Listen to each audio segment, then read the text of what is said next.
Okay, it says recording in progress. Right. So sorry about the delay. So let's begin. So this meeting is being recorded locally. So I hope everything will turn out fine. Okay. So all right. So hi everyone. So today is week 6, and we'll begin talking about hashing. And so the table of content for today's tutorial is as such. You might notice that I pushed question 5 forward because I think question 5 is not exactly related to hashing, and then we'll just keep talking about hashing throughout the rest of the day. Okay, so I'll do an analysis using indicator random variable. If you guys stayed last week after the tutorial, I actually mentioned this a little bit in more detail, but I'll just quickly recap this because I don't think the concept is too difficult. Okay. So indicator random variable, as I said last week, okay, is a kind of like a form of counter for the occurrence of some event. And if we let X be this indicator random variable where a certain event occurs with probability P, okay, so you may observe that X is just a 0, 1 random variable. It can only take values either 0 or 1. And then it is kind of like the way we count it is by whether it's 0 or 1. So 1 means that it's being counted, 0 means that it's not being counted. Okay, so the expectation of indicator random variable, I derived it last week, but it's not too difficult, is the probability of the 1 happening itself. Okay, so the expectation of X equals the probability of X being 1. Okay, and this is very nice, right? Because the reason why it's very nice is because once you know the probability X equals to 1, you kind of get the expectation for free. Okay, you can just use the expectation directly. So I mentioned this analysis pattern, okay, where you try to identify a random variable you want to count, right? X, for example, you want to count something, how many times maybe something happened, right? But maybe you can break it down into a sum of random variables, like this event of counting like certain occurrence happening can be broken down to n events. Okay, so you then try to calculate the relevant probability of each one of it and get the individual expectation. But notice how if x1 all the way to xn are all indicator random variables, then once you get part A, once you calculate part A, then you get part B for free because you already get the expectation for free. And then recall last week, we can use linearity of expectations. That's kind of like by breaking down the expectation of X to expectation of X1 plus expectation of X2 plus expectation all the way to Xn. Okay, so this is just a recap of all the pattern. And so we will use indicator random variables to analyze question 5. Okay, and that's kind of like a hint already because it was not really mentioned in the tutorial. Okay, so the question 5 says this: let G be an undirected graph with n nodes and m edges. Okay, so these are n nodes, and let's say m equals to 6, like there are 6 edges over here. So the scheme for the randomized algorithm, the goal here is we want to find out how many edges crosses. Okay, wait. So let me repeat that again. So the goal is that we want to partition the graph into 2 parts, A and B. Okay, then we want to randomly place the node with 50-50, like do a coin flip. If it lands up heads, then maybe it lands in part A, and if it ends up tails, it ends up in part B. Okay, so for each node, oh yeah, I do mention it here as well. So if it's head, then put it V in A. So let's say, for example, like these 3 nodes, 1, 3, and 4 are the one that land up getting hits. So they go to part A. Then tails means put the other in B. So put these 2 other nodes because they got tails into B. Okay, so it might look up something like this. Okay, so node 1, 3, and 4 end up in partition A, and node 2 and 5 end up in partition B. Now, what we are interested in is how many edges crosses the cut, and intuitively just means it crosses the partition. Okay, across the cut. So if one end is in node A and another end is in node B, then we say that, you know, like this is an edge that crosses the cut. Okay, so I'll give you some time to think about it because I think it's a nice little exercise. So please try and fill it up in Archipelago. Okay, we'll resume in like 11. Okay.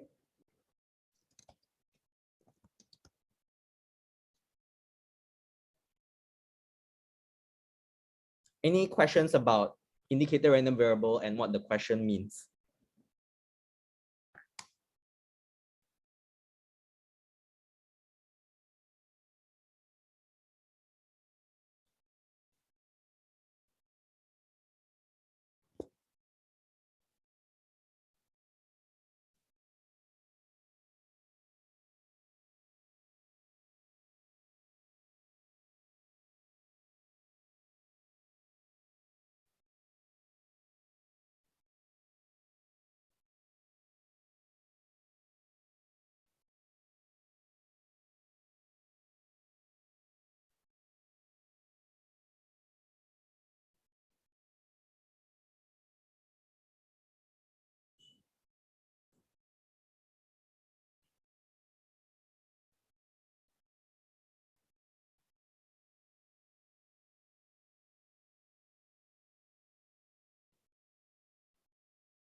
Mhm.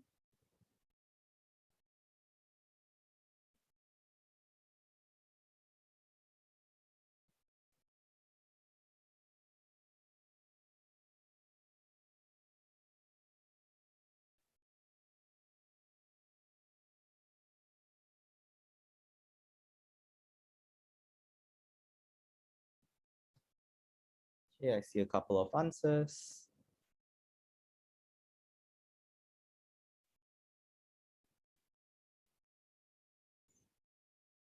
Be looking at the answers. Take note that n is the number of nodes and m is the number of edges.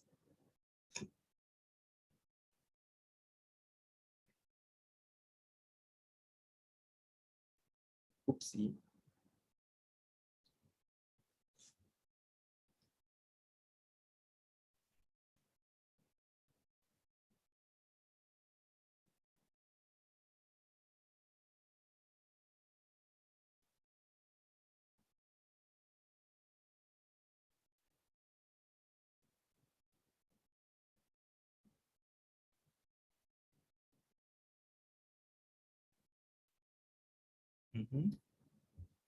Okay. We give you a bit more time to work it out. There's still quite few answers. If you don't understand what to do, just put I don't know.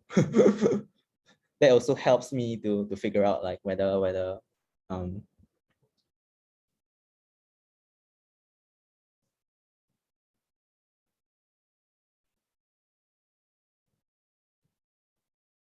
okay, cool. Yeah, thanks for letting me know. It's fine. I mean, tutorial is where we learn.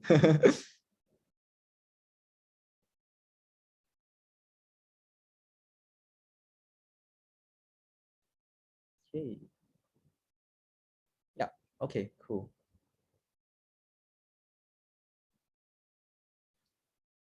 Okay, so mixed responses. Got people knowing, got people attempting, and making like So because I didn't see you working, but there are a couple of people who got it right. There are a couple of people who got the variables wrong, but that's okay. So let's just continue and go through this answer. So going through the thought process, right? So again, remember what's our goal? In the question, it says what is the expected number of edges which cross the cut. So in this like pattern that I identify, it's kind of like this is the end goal. We want to count the expected number of edges across the cut. Okay. Then remember the next kind of step that I usually try to think of is to express this as a sum of random variables. Okay, as a sum of random variables. So what is the smaller random variables, or the x1 all the way to xn, right? Well, if I let, okay, this is let x be the random variable representing the number of edges across the cut. This is the first step, the global one, the sum up everything already. Then if we try to break it up for analysis purposes, let me try to label each edge like from 1 to m, right? Just for analysis purposes. So let xi be the indicator random variable that hi crosses the cut. Okay, what this means is that because I'm trying to count all the edges trying to cross the cut, right? How I try to break it down is I consider each edge one by one. I ask, hey, h1, are you across the cut? h2, are you crossing the cut? H all the way hm, are you crossing the cut? That's why it's an indicator random variable, because it will tell me, did h1 cross the cut or not? Was it 1 or was it 0? Okay, so this follows that x, which is the total number of edges crossing the cut, equals to x1 all the way to xm. Okay. So the next thing we have to do is that we calculate the probability of each of these things, x1, x2, all the way to xm. Probability of xi being 1. What is the probability that this particular edge, just focus on this one edge, it crosses the cut? And this is actually enough to get expectation of xi. Okay, then because we get the expectation of xi, we can calculate ex easily by linearity of expectations. Okay, is the high level idea clear? Okay, like this part, like formulating all these is important. The rest is just like calculation, figuring the probability. But getting to this step is something that I want you to get used to. If it's okay, can you give me a thumbs up? If no, like just give me a cross and maybe tell me like if you want me to repeat. Okay. Okay, great. Okay, great. So thumbs ups. Thanks a lot. So let's go on. So the next thing we want to ask, right? When is xi equals to 1? When does it happen that xi crosses the cut? Okay, so I put the definition here for your convenience. So if you think about it, it is when the 2 points are in different partitions, right? So the endpoints could be like, let's say 1 and 2 are the endpoints, right? 1 ends in partition A, 2 ends in partition B. Or it's the other way around, okay? So it's the other way around, which is 2 on the partition A and 1 on partition B, okay? So there are 2 cases, okay? So it means that this is the probability, because the first case, right, is 1 goes to A and 2 goes to B. This is a quarter. The second case, which is a disjoint event, is the 2 goes to A and 1 goes to B. Or if you don't like the way I did it, you can think of it like maybe you make a table, right? Make a table 1, 2. This is AB, this is AA, then this is BA, this is BB. And all of this has equal probability, a quarter, a quarter, a quarter, a quarter. Then you only care about these 2 events, because these 2 events will give you that the edges, that particular edge that is like let's say this edge, right, that is linked by 1 and 2. You only care when this edge cross the cut, and it only happens when they happen in different partitions. Okay, so you get a quarter plus a quarter, which is half, which implies the expectation of xi is half. Is this calculation clear? Okay, so this is probability, nothing like algorithm design or any algorithm analysis, anything. This probability. Okay, I hope that was clear, but if not, please ask. Okay, so again, this is the same trick we kind of applied last week, linearity expectation, right? So we substitute x with the definition of how we define x as a sum of indicator random variables. Okay, then afterwards we apply linearity of expectation. If you see something like this, like just get ready to push the e inside. Okay, linearity of expectations. And then, because remember, just now we just computed this is half. This is half, so we just substitute in. Okay, so sum up m things of halves, we get m over 2, and that's the answer here. So a couple of you got it right, a couple of you said it's n over 2. Okay, and notice how like this is independent of n, right? This is very nice because it's like no matter how big your graph is, the expected number of big in the sense of number of nodes, like it only depends on the number of edges. Okay, any questions about this, like the working? Because it's kind of like the same old trick most of the time. this trick. Maybe I want to highlight like linearity of expectation, right, can be applied regardless whether the indicator random variables are dependent or not. Okay, last week I think most examples are independent, but in this case it's actually dependent. Okay, and let me just give a quick example to illustrate this. Let's say I have E1, E2, and E3, right? Okay, so if you know, say for example, if you know that E1, like let's say this appears already in different partition, like E1, this is E1. Okay, so let's say, right, this node, let's call it node A, capital A. Let's say this, wait, no, that's the name of partition. Let's call it N1. Okay, so let's say this node N1 goes over here. If node N1 goes over here, then we know that this E3 must cross the partition. Like without, just by the fact that we know that E1 is already crossing the cut, then we know that E2 doesn't cross the cut. We kind of like know E3 should cross the cut. Okay, it's a dependent. There's dependence, but linearity of expectation can still be applied despite this dependence. Okay, if you don't understand this example, it's okay. But the point I'm trying to bring is that regardless of just apply linear expectation, don't need to think too hard about independence or dependence. Okay, and this is just extra trivia, which I don't expect you to know for 3230. You know, like this, since expectation is m over 2, then the maximum number of cuts is actually at least m over 2, because like there should be a value of x that is at least m over 2 to make this expectation true. And for those interested, right, there's actually this something I just learned, called de-randomization, which kind of like turns a randomized algorithm into a deterministic algorithm to always return a partition that has at least m/2 edges across the cut. It's okay if you don't understand this slide, but for those of you who might be interested, you can talk to me about it. Okay, so that's question 1. Any questions? Like, is everything okay? Like, can you give me a thumbs up if everything is okay? If it's not, then tell me. Okay, so question 5, not first question. Yeah.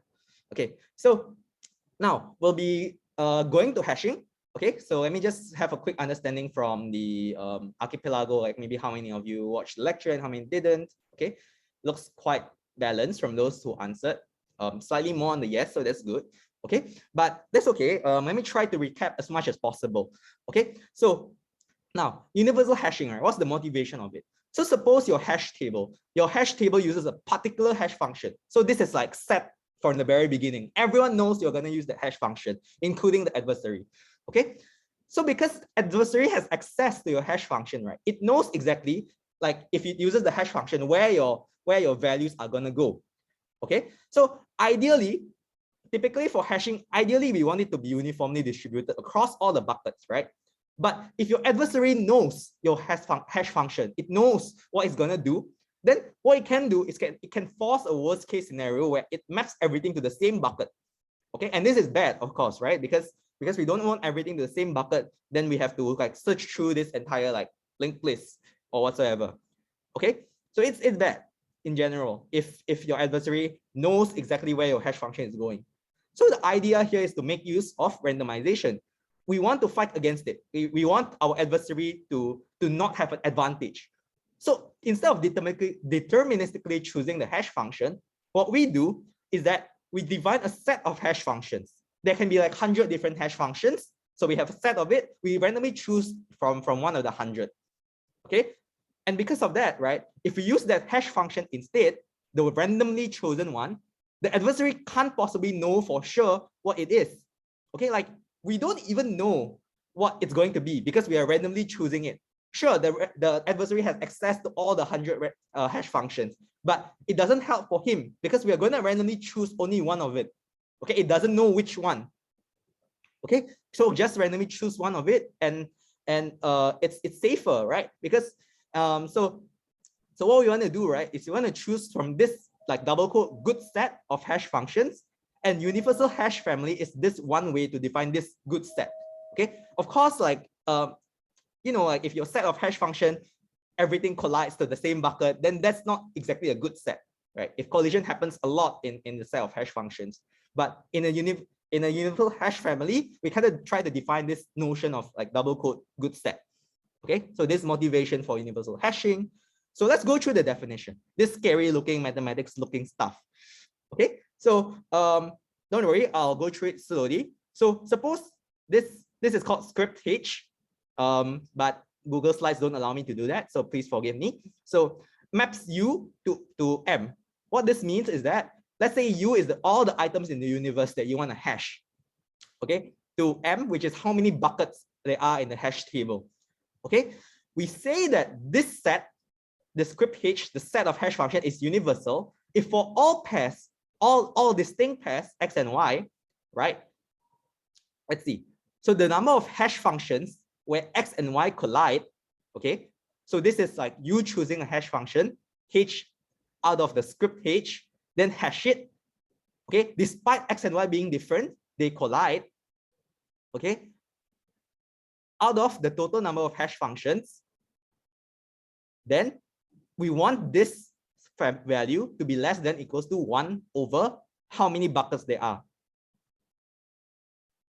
Okay, so an alternative formulation looks something like this. So probability of you sampling a random hash function out of the set of hash functions such that like hx equals to hy, it collides, is less than equals to 1 over m. They're saying the same thing. Okay, so I'll say that again.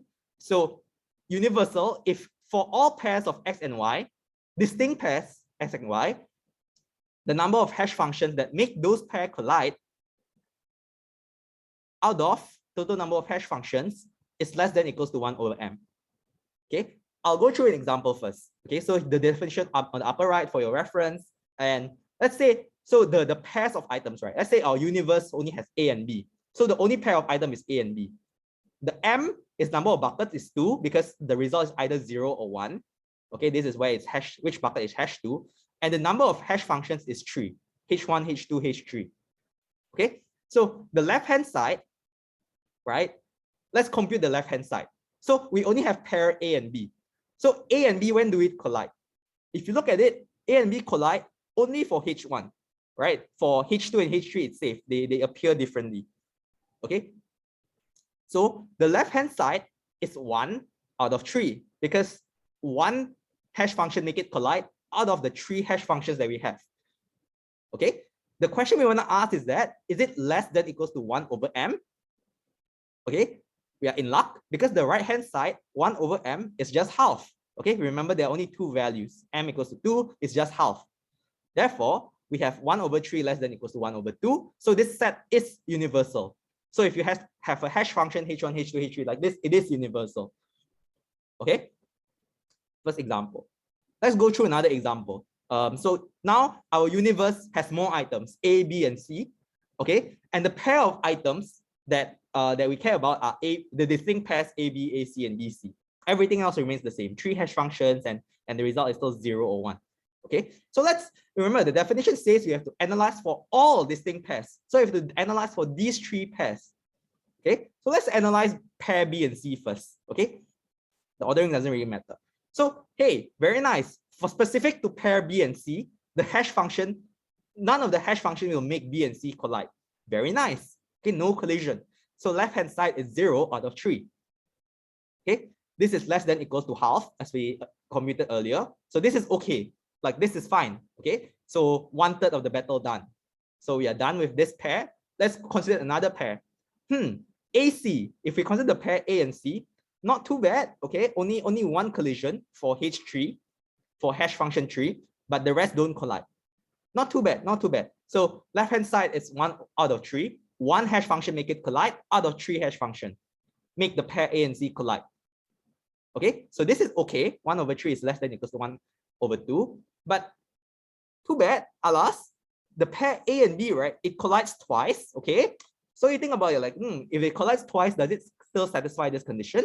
And if you do the math, right, for parent A and B, they collide for 2 of the hash functions out of the 3 hash functions, and 2 out of 3 is greater than half. So this is not okay. Okay, it doesn't pair the universe. It does not satisfy the universality condition. Okay, so therefore, this hash function, this set of hash functions is not universal. Okay, anybody lost? Is everything okay? Can you give me a thumbs up if it's okay? That's the end of universal hash family. This was covered in lecture. Up to this section was covered in lecture. Just maybe, I don't know if he covered the example in more detail. Anyone wants me to repeat it? Okay, I see some thumbs up. Because we are going to go through a new definition. So if no one says anything, like asking me to repeat, I will just go on. Pairwise independent family. Okay, so this is new to this tutorial. This was not covered in lecture. So it's let's see what it means. Okay, so a new notion of good set. Okay, of course, like there's no single one way to define the good set of hash functions. So computer scientists have come up with this definition called pairwise independence. Okay, of the hash family. Okay, so same condition as before. We have H, we have U, we have M, which are the parameters I say here. So we say H is pairwise independent if for all x not equals to y, all distinct x and y, and any 2 hash values, okay, any 2 hash values, this probability holds. You randomly sample H, and then the probability of x being hashed to I1 and y being hashed to I2 is less than equals to 1 over m squared. What this means is that you can kind of like say, hey, I'm interested, like, what if x and y hash to bucket number 2 and bucket number 3? Like, you can specify exactly the buckets where it goes to. Like, what's the probability of x going to bucket 2 and probability of y going to bucket 3? Okay, we want it to be upper bounded by 1 over m squared.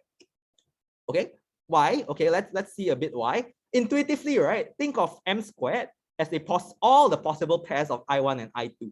So for example, if m is only 0 and 1, if the number of buckets is just 0 and 1, then all the possible pairs are 0, 0, 0, 1, 1, 0, 1, 1, m squared, right? 2 squared. Okay, if there are three buckets, then it's going to be 9, 3 squared.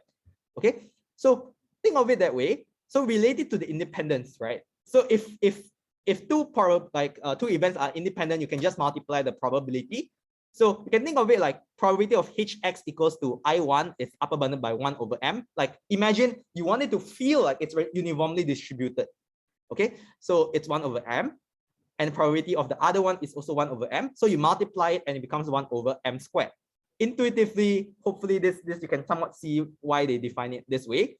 Okay, so again, this is what I said earlier, but let me repeat that again. So we want for all these things x and y, you can choose where it goes to, which bucket it goes to, what the hash values are, the I1 and I2, and the results should feel like it's still uniformly distributed. Okay, so uniformly distributed, it can be like any of these combinations, okay, where it goes to, one of these combinations. Okay, so let's try to push further the intuition, right? So this is not necessarily true for 3 element onwards. So pairwise independence is just a guarantee for 2 values. Okay, so let's say we have hx equals to ax plus b. Okay, this is like your secondary school graph. Okay, you know the y equals to mx plus c. So define a hash function like a secondary school graph like that. This is sloppily defined, but I just want to give an idea. So let's say, right, this is the graph. Okay, so at this point, when I tell you, like, hey, I want to hash x, remember the a and b are randomly chosen, so you don't know the slope of the graph, you don't know the intersection with the y-axis. Okay, so I hope you can see that it can go anywhere. If I tell you x, you don't really know where hx is going to end up with because you don't know what the equation is. Okay, so now you put a point, right? You put a point over here. So if I want to put a second point, do you have enough information to know what the graph looks like? It can be like any line, right? It can pass through like this, it can be like that, it can be like that. Okay, the line can still look like anything. Okay, so second point is still like random. It can be anywhere. When you have another x, it can be anywhere. But the point, the moment you have 2 points, right? You already have 2 points.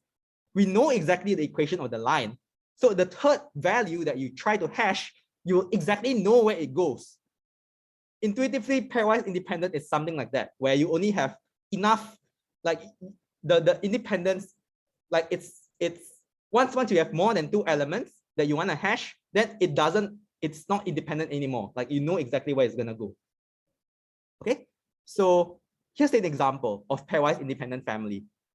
Okay, so again, what I have here, right, is 2 values that I want to hash, a and b. Okay, and this is, I have 4 hash functions and they all like map ones like in this manner. Okay, so for all I1 and I2, let's look at the left hand side, right? Notice how for all pairs of I1 and I2, so all the 0, 0, 0, 1, 1, 0, and 1, 1, okay, all of them appears once. I can say exactly what I want, right? So let's say I want I1 equals to 0 and I2 equals to 1. Well, for this case over here, for pair A and B, it goes exactly to only one hash function will make this happen. Only H4 will make this happen. Okay, so 1 out of 4. There are 4 hash functions. Okay, there are 4 hash functions. And this applies to all I1 and I2, like by design for this question. Of course, if it's another example, it will look different. This is just to ensure the slides don't get too wordy. Okay, so, and then this is the left-hand side. For every single one of it, the right-hand side, well, the right-hand side is constant. It's always 1 over m squared, and m equals to 2 because the result is just 0 or 1. Okay, 1 over m squared is 1 over 4. So for all x, y, and all I1, I2, we satisfy this condition, which means that this is a pairwise independent hash family. Okay, is that clear? Is that clear? Can you give me a thumbs up if everything is okay? If not, please ask me to repeat.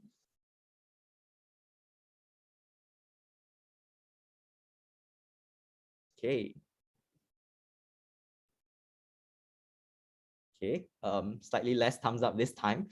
Slightly worried, but so for those who are not saying anything, like maybe you want to let me know if there's any part you want me to repeat.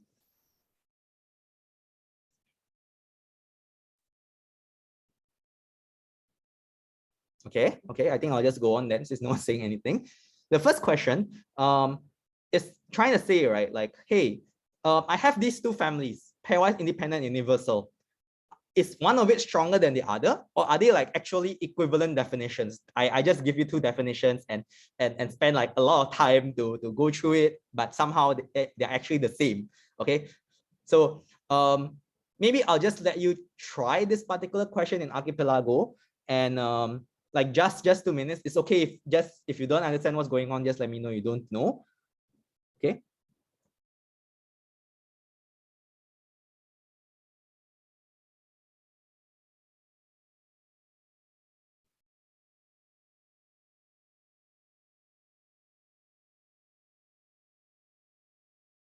If can, please put the reason also, like so that I can see what you guys are thinking. Let's resume at 11:37. Okay.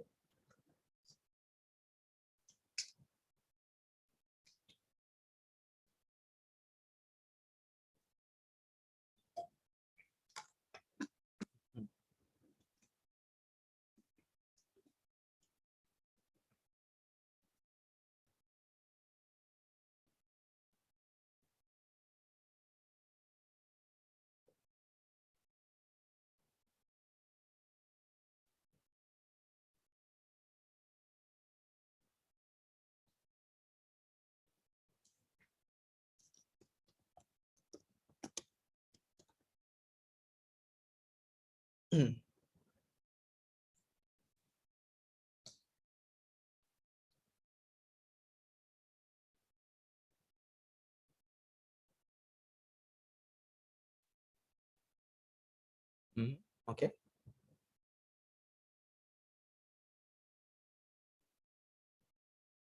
Okay.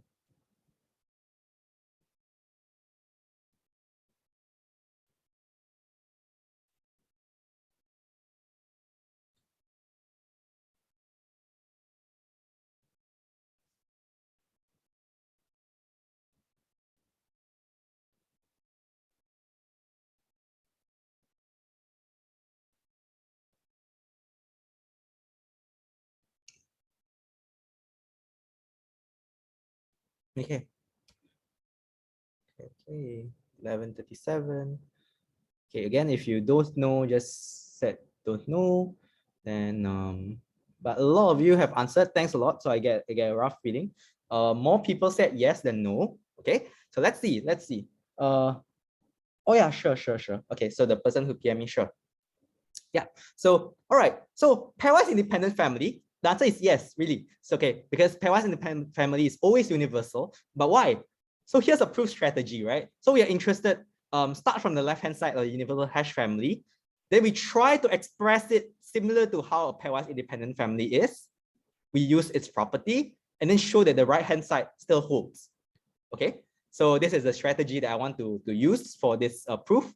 Okay. So remember, so I'm interested, hey, does this still hold? Does this equation still hold? So put the left-hand side, okay, hx equals to hy. Now express it in this form. What does this mean?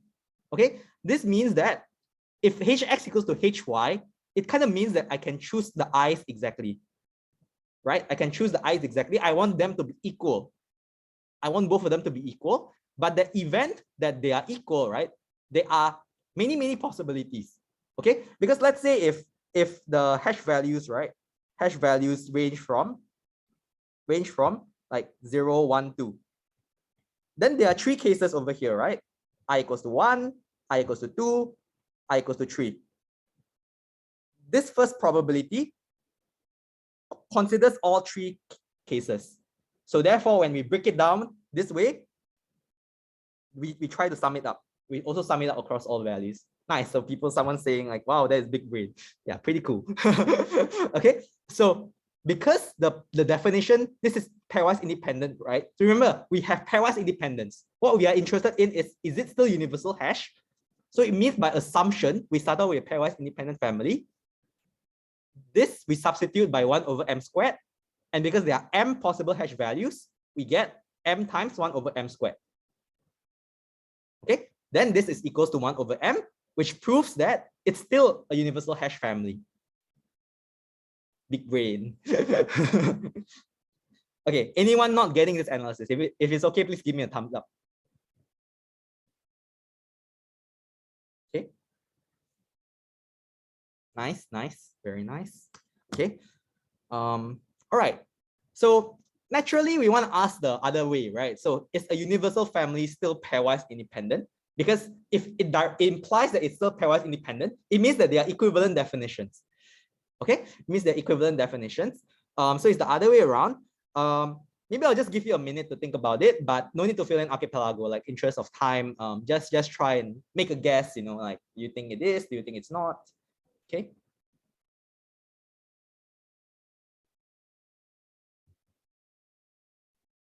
Resume 1141. Again, if yes, then give me like maybe a proof. If no, then try to think of counterexample.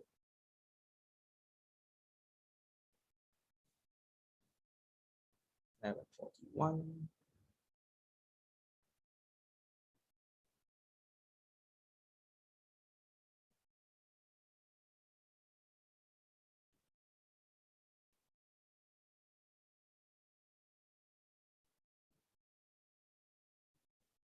Okay, a bit fast, but let me just go on in the interest of time. Okay, so the answer is actually no. And I'm going to argue this by coming up with a counterexample. Okay, I give you this very simple hash family, H1 and H2. It does 0, 0, 0, 1 for A and B. Okay, it's universal. Why is it universal? Because, hey, for the pair A and B, how many times do it collide? It collides only for H1, right? Out of 2 hash functions. So we have 1 over 2. Okay, the right-hand side of universal hash family is 1 over 2 as well. Okay, because there are two values, 0 or 1. Okay, so it's 1 over 2. So we have that the left-hand side is less than equals to the right-hand side. It's safe. Okay, but what about, does it satisfy pairwise independence? So let's focus on the case that is 0, 0. Like I want the hash value to be exactly 0, 0. Okay, well, this is still 1 over 2 because only one out of the 2 hash functions make HA and HB 0, both zeros. So it's still 1 over 2. But the thing that changes here is that pairwise independence, say, it has to be upper bounded by 1 over m squared. And 1 over m squared is 1 over 4. And because of this, it doesn't satisfy the pairwise independence definition. Because now for the pair A and B, so for A equals for the pair A, B, and I1 equals to 0 and I2 equals 0, I cannot like say that, hey, for this specific value, it actually goes to this it hashes like this with like probability at most 1 over 4. You cannot say that. So it's not pairwise independent. Is the counterexample clear?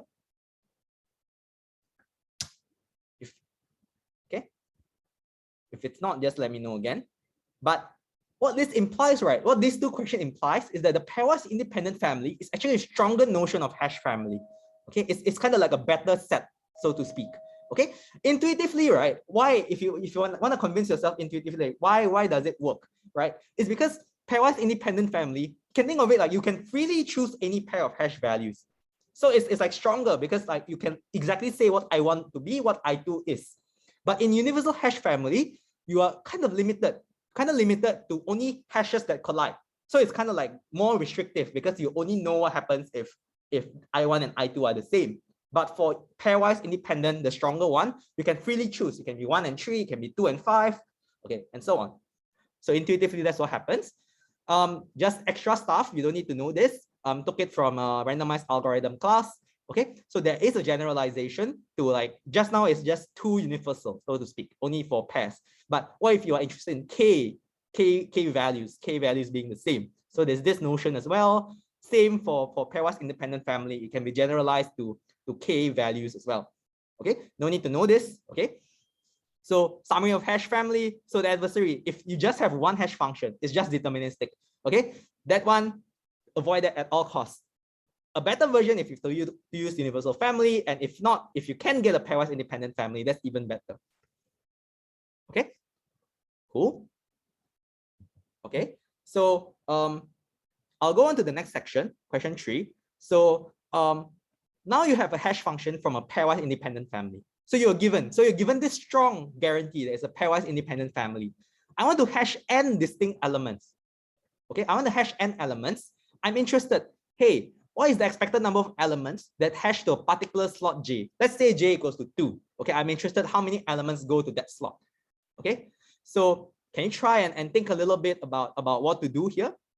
Okay, so given this guarantee, suppose you hash n distinct elements, then how many numbers of elements do you expect to hash to slot 1?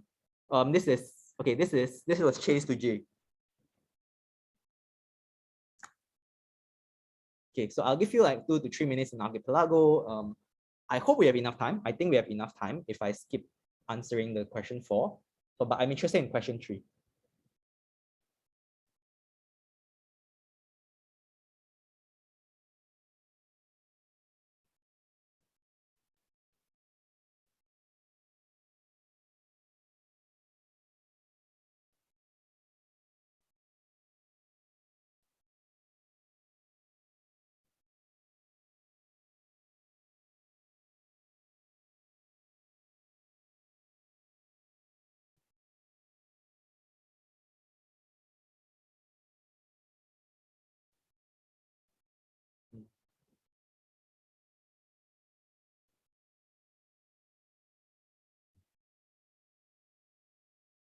Let's resume at say 11:48. Okay.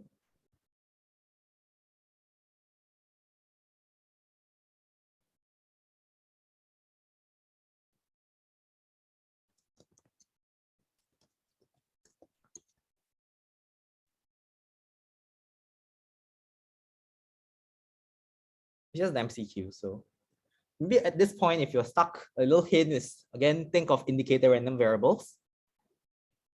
What should be the individual event?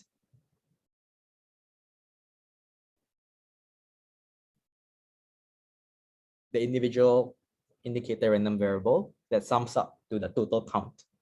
What are we counting?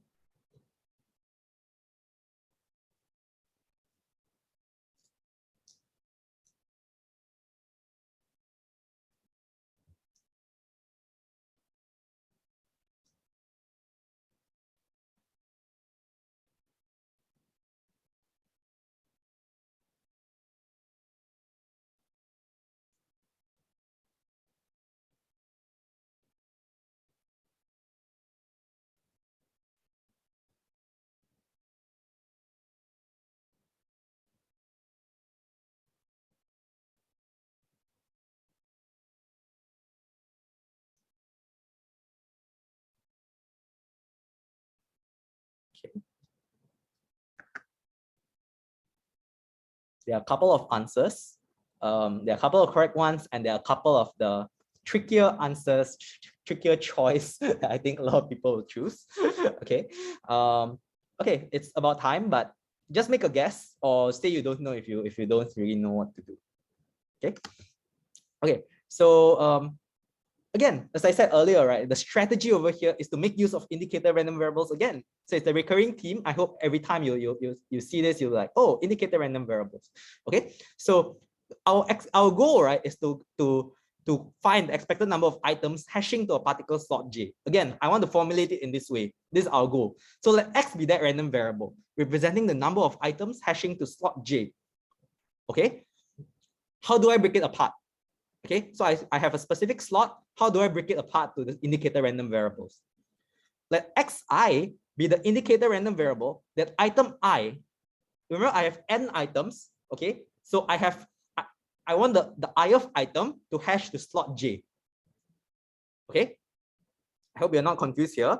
So again, like there are many slots, right? There are many slots. Let's say this is slot j, and I have item 1, item 2, item 3.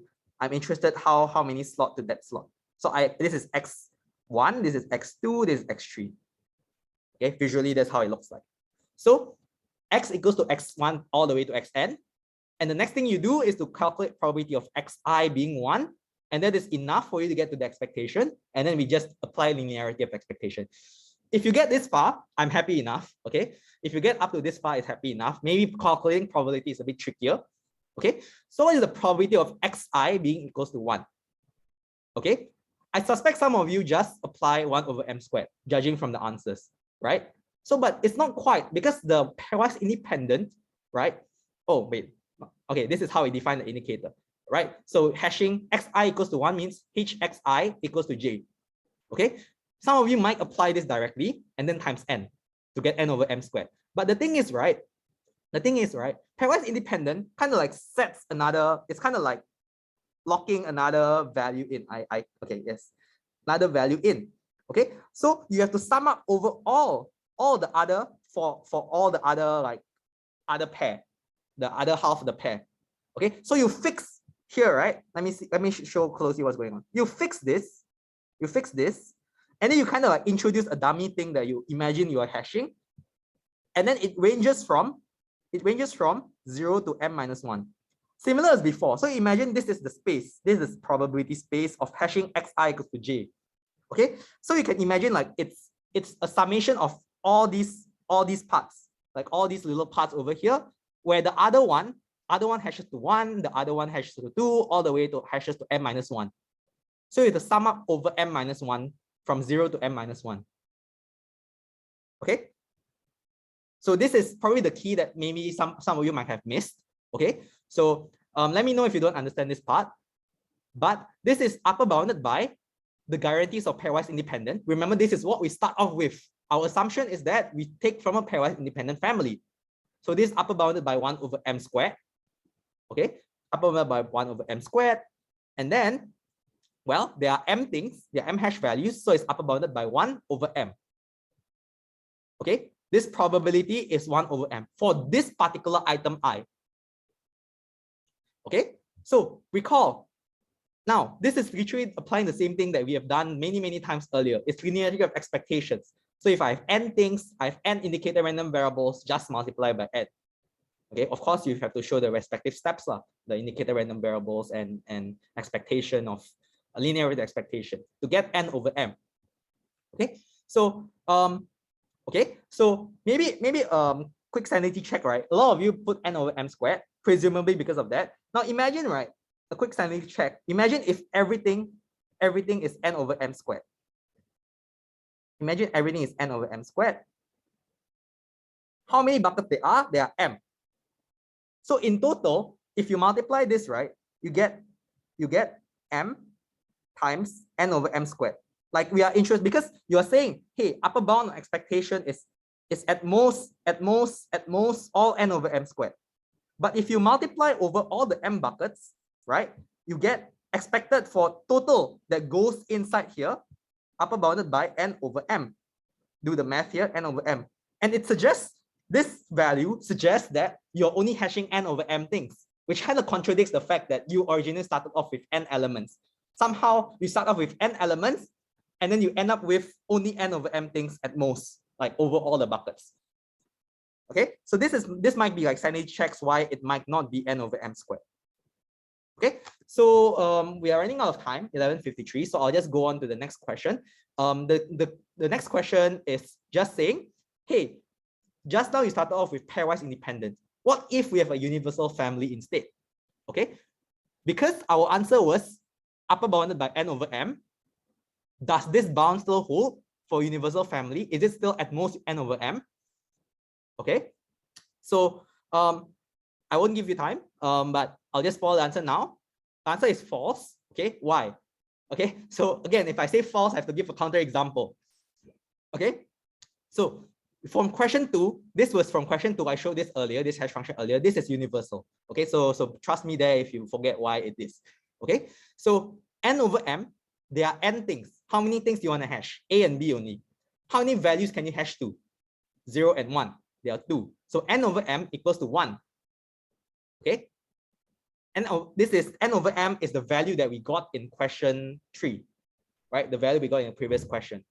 So if we define an indicator random variable as that xi, this time, right, indicator random variable, the I cares about which item we are, still the same, about item we are hashing, A and B. So probability of xa equals to 1, right? Probability that A hashes to 1. Okay, wait a second. A hashes to 1. Oh, sorry. Okay, so the definition is hashes to 0. It hashes to 0. Equals 1 means it hashes to 0. Okay, it occurs with probability 1 because both hashes will hash A to 0. No matter what, you're always hashing this to 0. Okay, so probability of B being hashed to 0, the event happened, okay, is half because only 1 out of 2 make it hash to 0. Okay, so if I imagine, right, X is the total number hashing to slot 0, the total number of elements hashing to slot 0. Notice how if I sum up these two by linearity of expectation again, it sums up to 1.5. Sum up to 1.5, which is actually greater than 1. So we don't have the same guarantee because the expected number of elements hashing to slot 0, the expectation equals 1.5, which is greater than n over m. So we don't have the same guarantees if it's universal hash family. Okay, I don't know what the guarantee is. I haven't thought much about it, but I can just say that it's not, the guarantee is not at most n over m for a particular slot. Okay, so that concludes today's tutorial. Sorry, I kind of rushed through toward the end. I have an extra section in case you're interested, like another counter example that I can give using the lecture's example on universal hashing. But maybe I'll just quickly mention that in case like, hey, you found the topic of hashing interesting, you can check out this textbook, Probability and Computing by Mitzen, Mahar, and Upfal. So the chapter 15 of it talks about pairwise independent universal hashing. But again, read with caution with 3230. It's not always like applicable because some of it is very advanced material. Okay, so let me share the slides to you. And if you're interested in the extra section about like another counter example, and I'll go through again the example in lecture, yeah, you can stay. Or if you have any questions, please ask ahead first. I'll give priorities to the question about the material I've covered. Okay.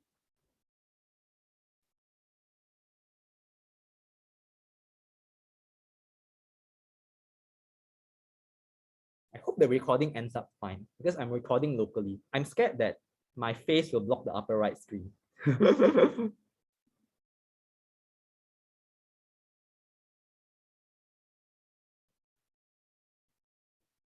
No questions?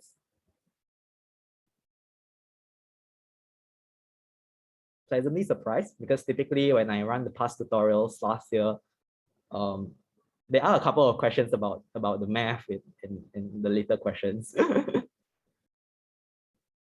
Okay, but if there are no questions, I presume like maybe you guys are staying so that I can cover the extra section, the extra bit. Okay, so just fire away if you have any questions in the chat. So I'll cover this extra bit. So example in lecture, right? I believe Prof covered this example where it says like, hey, suppose U is indexed by U bit strings and m equals to 2 power m. For any binary matrix, the claim is that this hash function of A randomly choose 0 and 1 is universal. Okay, so what is this? What is this gibberish? Okay, I want to check, right? For those who went to lecture, he covered this, right? Because I kind of took this from last sem's slides. Okay, like, but I think Prof didn't change slides from last sem. So I hope he covered this. And if not, then hey, this is a new hash family for you. Okay, so what's going on with this sentence? Okay, there's a capital U, there's a little u, there's a capital M, there's a little m. Okay, what is this? What's just going on? Okay, it's very confusing to me at first. Okay, so think about it this way, right? Capital U is the number of elements in the universe, okay? And the capital M is the number of buckets it is mapping to. Nothing too new here, okay? Nothing too new here. But what is little m and little u? Okay, maybe for example, right, there's 7 elements in the universe, and then this little u is the length of the binary representation to index these u. So you imagine 0, 1, 2, 3, 4, 5, 6, 7 as a binary number. Okay, as a binary number, and it's 0, 0, 0, 0, 0, 1, 0, 1, 0, all the way to 1, 1, 1. Okay, this is to index it. Okay, like give it ID, so to speak. So little u equals to 3. It is the length of the binary representation. Okay, this is what it means by indexed by u bit strings, because you need 3 bits in order to identify all these elements. Okay, so that's the little u. What is the little m? Oh, here I might mention that u equals to theta of log u. Okay, little u is the theta of log capital U. Okay, and the reason is because for any integer we need like log x bits to represent it. Okay, so this is just from my prerequisite slides. Okay, so capital M and little m are the same things. Capital M is the number of buckets in hash table. Let's say it's 3. And little m is the length of the binary representation in M of M. So from 0 all the way to 3, you need 2 bits. You need 2 bits in order to fully index everything. Okay, you need 2 bits. So that's what the lecture like capital M, capital U, little u means. Okay, so there is an example where it took an element in the universe X. So you take an element in the universe X and you use a hash function where A is a M by U binary matrix. What does this mean? Okay, so we have M by U matrix randomly chosen, and the scheme is that this is a randomly chosen 1 or 0. So every element is either 0 or 1, 0 or 1 with however it's chosen. Okay, 50-50 probability perhaps. Okay, so this binary matrix, right? Then you will give it X, our element in the universe, but you give its like index in terms of binary. Okay, X can be like, maybe imagine it's like 15. Okay, so this U is like 1111 because 15 is 11111 in binary, right? I think so. Yes. Okay, so this is something like that. And by multiplying the matrix to the vector, okay, you get M by 1, which is the index in the hash table. So let's say there are 0, 1, 2, 3, and maybe for some reason this end up being like 1, 0. 1, 0 means that this is equals to 2. It goes to this bucket. This is where we decide to hash into. So this is the scheme of the hash function. It looks confusing, but try to think of it more like imagine the inputs are in binary and the output is also in binary. Then you hash it to the specific bucket. Okay. In 3230, try to think more about binary. Typically, it's pretty useful to think a lot of things in binary. Okay, or that's the trick that we use. Any questions about this? Oh, maybe. Oh, I have an example. Okay. Oh, no. This is the counter example. Any questions about the scheme? The next part is already the counter example to question 4. Okay. So if any questions, just shoot it away in the chat. So here's a counter example to the question 4. Remember the question 4 say, hey, if it's a universal hash family, is it upper bounded by n over m? Question mark. We have already shown one counter example. So now I'm going to show you another counter example. In lecture, it's claimed that this scheme of randomly chosen the matrix is already a universal hash family. Okay, so let's see. So let's say x equals to 0. Let's say x equals to 0, then the resultant hx must be 0 as well. Okay, why? Because, well, this value, right, if it's 0, if everything of it is 0, regardless whether it's like 1, 0, 0, 0, 1, 0, 1, 0, 1, well, it must, when you multiply the two matrix and vectors, it must end up being 0 and 0. Okay, just things like multiplication by 0 in integers. I think that's more intuitive. Anything times 0 is 0. This is what it's saying here, but in matrix and binary vector format. Okay, regardless of what your A is. That means, right, expectation of U mapping to slot 0, right? Imagine if you have a hash table.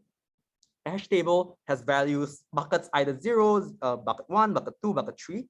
But as long as you have this guy, you have this guy over here, who will like end up giving an index of 0, 0. This element 0 always goes to this bucket. No matter what A is, no matter how you choose A, it always goes to this bucket. So that means the expectation, we don't know what the exact number is, but we know it's at least 1. It's at least 1 as long as there's an x equals 0. It's at least 1 because this guy always goes here. Okay, and because of that, this is a problem. Remember, our goal is, hey, is the expectation less than equals to n over m? Okay, but I can give you a case where it doesn't. It's not always 1 over m. And the case is if m is more than n. So let's say m is like I have 10 buckets and maybe I only want to hash 10 items. Okay, so 5 over 10 is now less than 1. Well, it's half, so it's less than 1. Okay, this is half, so it's less than 1. And this is a constant to us because we want, right, expectation of mapping to slot 0 if it fulfills this bound. Okay, if it fulfills this bound, it should be it should be less than it should be less than n over m, which is half in our example. Like let's say n equals to 5, m equals to 10. But then remember we say already expectation of mapping to slot 0 is always at least 1. If it's always at least 1, then it kind of like doesn't satisfy this bound anymore because it's greater than half. We know that expectation mapping to this specific slot 0 is always at least 1. We wanted it to be less than half, but what we have is that it's always at least 1. So that means that this shows that it cannot satisfy this property over here that we want to show. It's another counterexample. If you don't understand what I'm trying to say in this slide, this is just making use of another universal hash family. I'll give you another example where using that universal hash family also doesn't guarantee this. And the observation here is by saying that, hey, turns out that the element 0000 always goes to this bucket, regardless of what your chosen binary matrix is. Okay, so that is the extra section. And yeah, I'm open to questions, further questions about the material if you have. Thanks for staying back. Okay.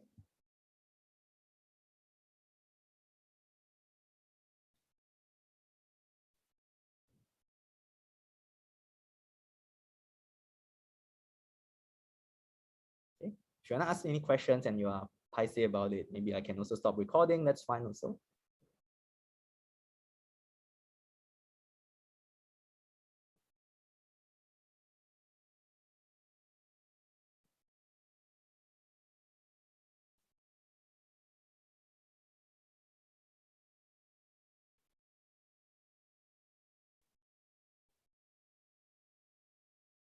Okay, do you have any questions?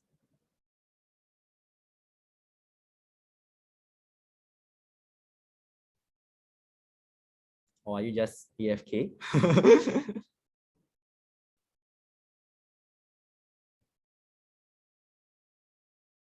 Okay, I presume not, since you're not responding, and if you have any questions, you have said something by now. I'm gonna stop recording and then I'll close the meeting. Okay, so all right. I hope this video turns out fine. Then yeah, if you are seeing this, like if one of the students is seeing this, I guess I think that it turns out fine. Okay, thanks a lot for watching. I'll stop recording.